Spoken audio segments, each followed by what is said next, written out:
This play, A Christmas Carol parody, a traveling travesty in 2 tumultuous acts. It is a very long. I am the director of this play, A Christmas Carol parody, a traveling travesty in 2 tumultuous acts. And if we have children running in the background, it's going to be a distraction. That's all right. Can we duct tape those kids to the seats? I got some extra. I'm serious. It's okay. Look, duct tape my kids. This is a first for you. Yes, this is the first time I've directed a play. And I've had this bad gut feeling, but I think it's kind of like food poisoning all the time. But how's your gut feeling on this? My gut feeling is this is going to be an incredible play to watch, in my opinion. It is a wonderful cast that is able to do things that I would never have expected from them. They're able to take my ideas and run with them. Sometimes they're able to give me some ideas that I hadn't even thought of that are making it even seem better than it is. It's just a fun play, and it's a fun thing to do. Talk about the cast. You got, I know 2 curating ones, hams, with Ebenezer and Scrooge. Those are very strong personalities with. I'm confused. With Jason and Jay. Oh, Jason and Jay. Are they going to be kind of? Well, we have Jason Holland and Jay Paul. Jay Paul is playing Selsden, who plays Scrooge in the play.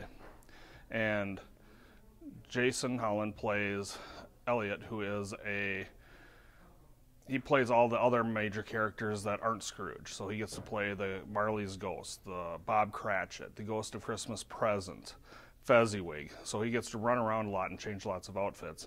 And then he gets to interact with Jay Paul quite a bit. And that's on purpose, right? Yes, absolutely. See, that might take people back. When they come and they open up their flyer, what are they going to see? Well, what you're going to see is that the premise of the play is this is a group of 7 people that do the Christmas Carol. So they have to each one of them has to do multiple parts.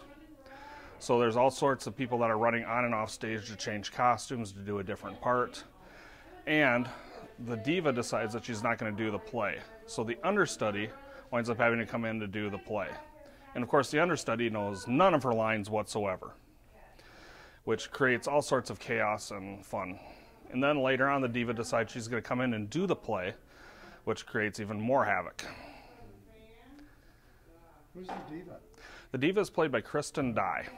Is that her in the red right now? Yes, that is Kristen Dye. She will be playing our Can you Bettina. give her a wave? Kristen! Yeah. Wave at me. That's Kristen Dye. She's a diva? Yes. I am, but not in real life, only in British accent. No, she was definitely typecast. It's a British accent. That's the only way. That's the only part. And we have a newcomer to our theater, Stephanie, who is playing her foil in the play. And they get to do all sorts of fun stuff where they get to interact with each other and argue with each other and run around. Do a little bit of fighting. Okay, now getting back to directing. I'm going to Yes. on this. Okay, go ahead. Just so much fun. Absolutely. You can pick on me all you want to. Tell me what goes into a play. If you can do it, what has happened the previous 5 weeks, is it? Or What's happened the previous 5 weeks is people tried out for a play. They got cast in it. The toughest part of any director's job is having to say no to somebody. I had 2 wonderful people that I couldn't cast in this play who are incredible actresses that just would have fit wonderfully, but unfortunately I went kind of in a different direction. So from there, then as a director, I look at the script and I start trying to block people, which is move people around on stage. The style that I like to do is I like to have people go to a certain area and then kind of act from there. So I have people that moved into certain places. With this play, there's a lot of running around, so people are going to be in one spot and then they have to run to another spot and then run to another spot. Does that bring additional blocking challenges then? It does, because it's not something that I'm used to doing. I've done plays like this before, but I've never actually had to sit down and try to figure out how I want somebody to move, because I'm trying to figure out where they're going to be that's going to be the closest so they can do a costume change, as well as if it makes sense for them to go off in one direction or the other direction, based on who's coming out where. And then with a Christmas Carol, you're part of the problem with the Christmas Carol, which isn't a problem, but it's kind of a fun little challenge. Everything takes place in Scrooge's bedroom, so you're having to set up different scenes with different areas of blocking and lighting, so you're moving people from one side of the stage to another stage. And then maybe moving them back to a different area, and then they have to come back to a different area that's now going to be changed into a whole other set and scene. And you got to set your lighting. That must be just a whole nother fun. Well, we do have somebody named Dietrich that comes in to help with lighting, which is going to be He nice. works with you, right? Yes, he works with me, and I kind of tell him about what I want to see happen. We look at the script together, we kind of have ideas, and we come up with things that are going to work and how people are going to move. I've got a rough setup already of how people are going to be and where they're going to be, and they might adjust slightly based on lighting. Pleasurable experience? This has been a wonderful experience. I am truly enjoying it, and it is because of this incredible cast behind me. Jay Paul, Jay, Scott, Bryant, just incredible actors and actresses that just make this so fun to do. Oh, well, I think Jay Powell's going to do some improv. Excellent. Leave the mic on. No, that's all right. How's that director been going there? What should I call you? You got 3 names. Or 4. No, it's been a man with 4 names. And 2 in Iowa. Yeah. Some of them legal. Ebenezer would be fine with this one. We'll just go with everything. No, this has been a great experience. I don't know my lines, that's why I agree with Well, throw a line at me. What's the one you're having trouble Well, with? no, my big line is Ooh, I like that. always, bah, humbug. You know, that's Do the you Scrooge spit when you thing. do the bah? I try to, yes. You know, you want to give the audience the 3D effect. Bring something home with you. Exactly.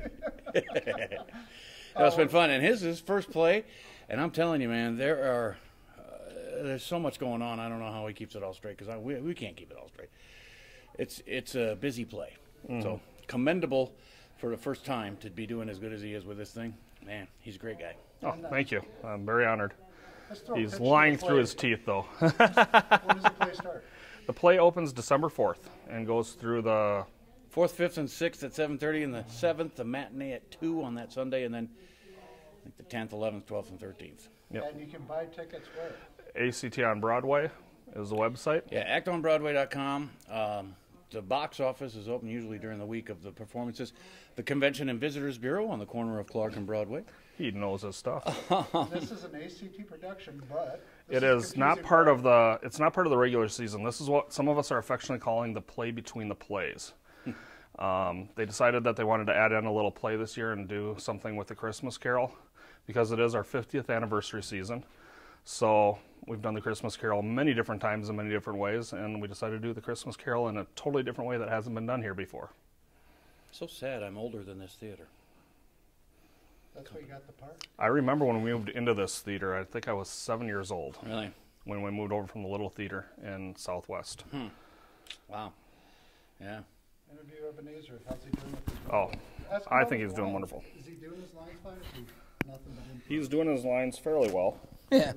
I got to learn to move around a little bit more, but Yeah. you know, we still got a week and change yet. He's doing very well. It's one of the things that I've learned I'm trying to learn as a director is how to back off a little bit because sometimes I want to tell people what to do sometimes, and sometimes you just got to let them play it out, Yeah. and it works out. That's why I thought they might be starting without you. That's why I brought you up here this time. Well, they can't start without Scrooge. You know, But- he's pretty much in every scene. I've got to get going, so you go ahead and Yeah, interview take him. one step up for All right. the lighting. All right. And you don't want to be blue, so I'll correct that. Maybe. You're gonna be blue. You got a glare at all? I'm seeing my black starting to break. Well, my latest question, I always start all my interviews with, WTF? I know, it's make believe. It's fun to inhabit the the body and experience of another person, especially one like Scrooge, who's been played by everybody. So you just do your own thing and try and be mean to begin with, and kind of soften him as it goes, so that everybody feels good for him at the end. And this is comedic, too. Oh, very much so. It's Every line's got something to it. yeah, pretty much. Scrooge doesn't have the funny parts, which is kind of a departure for me. I like to have the punchlines, but most of this is worked off of Scrooge, and it's the basic story of Christmas Carol, and then the mayhem that goes on as this production is being put on. The fun part of this is, if we mess up on stage, it's almost like it's part of the play, because it is full of mess ups that are on purpose. But But you don't want to hit it too sharp because you don't need to be sharp. You want yeah, to be, well, and then there are some places where you have to hit it sharp, like Cheyenne, who plays several parts. She is the understudy who doesn't know, she only knows one line in the play, so she's constantly has her lines taped to something in the scene and she has to have them memorized in real life, but read them like she doesn't have it memorized. It's weird. She's been typecast like this in the last 3 plays. Do you think there's a conspiracy with her to fly her roots? Yeah, and how about Kristen Dye, who has always got to play the diva? I think that's a typecast too, huh? No. And then there's me, Scrooge. Of course, that's typecast, yeah. Why don't you give me about 3 or 4 different bah humbugs? All right. Bah! Humbug! Well, that I'm going to change my framing. 2. Bah! Humbug! Okay, one more scary. Can you put a happy face on? Bah! Humbug! That might work. I'd do some chopping on that. Do my bah humbug. What is a bah humbug? I don't even know. I always hear it too, bah humbug run together, but in the script it's bah period humbug, so I pause between them. It's got to be a German. No, this is a British play. Yeah. Well, I don't know where it originated, but From eating bugs, probably. yeah. Bah humbug again. Well, my grandpa was Norwegian, and he always said bah, but he didn't do the humbug part. Maybe it was indigestion. I don't know. Let me come in. Give me one of those. What would that sound like? What? Yeah. Humbug.